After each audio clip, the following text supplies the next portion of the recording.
अस्सलाम वालेकुम नाज़रीन, आज हम आपको पेठा गोश्त बनाना सिखाएंगे।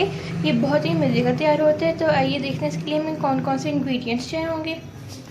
सबसे पहले हमारे पास पेठा है या मीठा कद्दू, इसको इंग्लिश में पम्पकिन कहते हैं।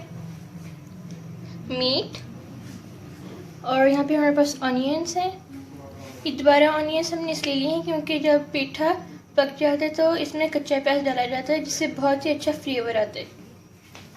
1 होल गार्लिक लिया है, 3 to 4 ग्रीन चिलीज, और स्पाइस में हमारे पास सॉल्ट है, रेड चिली पाउडर और टर्मरिक पाउडर। तो आइए देखते हैं पेठा गोश्त कैसे तैयार होता है। नाज़रीन, पेठा गोश्त तैयार करने के लिए सबसे पहले हमने एक कुकर लिया, इसमें हमने मीट ऐड कर दिया है। इसमें वाटर ऐड कर देंगे, और वाटर ऐड करने के बाद हम इसमें स्पाइसेस ऐड कर देंगे, ऑनियंस और गार्लिक। आपने इसमें पानी इतना ऐड करना है जिससे गोश्त जो है वो अच्छी तरह से टेंडर हो जाए। और अब जो इसे हम प्रेशर दे देंगे, और जब गोश्त अच्छी तरह से टेंडर हो जाएगा तो हम आपको बताएंगे कि हमने नेक्स्ट क्या करना है। नाज़रीन, गोश्त अच्छी तरह से टेंडर हो गया था। अब जो इसमें हमने ऑयल ऐड कर दिया, इसको हम अच्छी तरह से भून लेंगे, और इसको जब तक भूनते रहेंगे जब तक ऑयल सेपरेट ना हो जाए। नाज़रीन, इसके आप देख सकते हैं कि ऑयल सेपरेट हो गया है। अब जिसमें आप पेठा ऐड कर देंगे।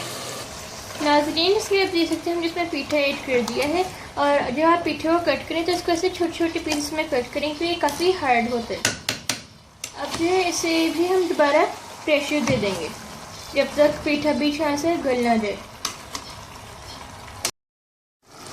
नाज़रीन, पेठा गोश्त पकाते वक्त इसमें बिल्कुल भी पानी ऐड नहीं किया जाता क्योंकि इसका खुद का भी काफ़ी पानी रिलीज़ हो जाता है। और पेठा जो गल चुका है, इसमें हम प्याज ऐड कर देंगे, और प्याज ऐड करने के बाद अब हम जो है इसको अच्छी तरह से मिक्स कर लेंगे।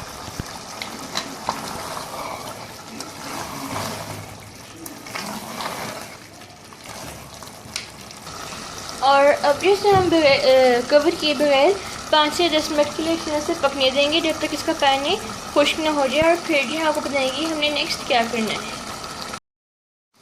नाज़रीन, इसके आप देख सकते हैं कि पानी इस तरह से खुश्क हो चुका है और ऑयल भी सेपरेट हो गया है। तो इसमें हम ग्रीन चिलीज ऐड कर देंगे, और ये ऐड करने के बाद इसको हिला लें चुका। नाज़रीन, अब इसमें हमने गरम मसाला पाउडर ऐड कर दिया, इसे हम 5 से 10 मिनट के लिए मज़ीद भूनें ताकि ऑयल अच्छी तरह से सेपरेट हो जाए, और फिर जो पेठा गोश्त तैयार हो जाएगा, और हम आपको डिश आउट करके दिखाएंगे कि कैसा तैयार हुआ है। नाज़रीन, इसे आप देख सकते हैं कि ऑयल सेपरेट हो चुका है। अब जो इसे हम 5 मिनट के लिए कवर करके दम पे रख देंगे, और फिर हम आपको दिखाएंगे कि कैसा तैयार हुआ है। नाज़रीन, जैसे कि आप देख सकते हैं कि पेठा गोश्त तैयार हो चुका है। ये बहुत ही मज़े का तैयार हुआ है। ये जो है बॉइल्ड राइस और घर की पकी हुई रोटी से बहुत मज़े का लगता है। तो आप ये रेसिपी को ज़रूर ट्राई कीजिएगा। हमारी वीडियो को लाइक करें, हमारे चैनल को सब्सक्राइब करें, और इस वीडियो को फ्रेंड्स और फैमिली के साथ शेयर करें, और कमेंट बॉक्स में बताइए आपको हमारी रेसिपी कैसी लगी। जब तक के लिए अल्लाह हाफिज़।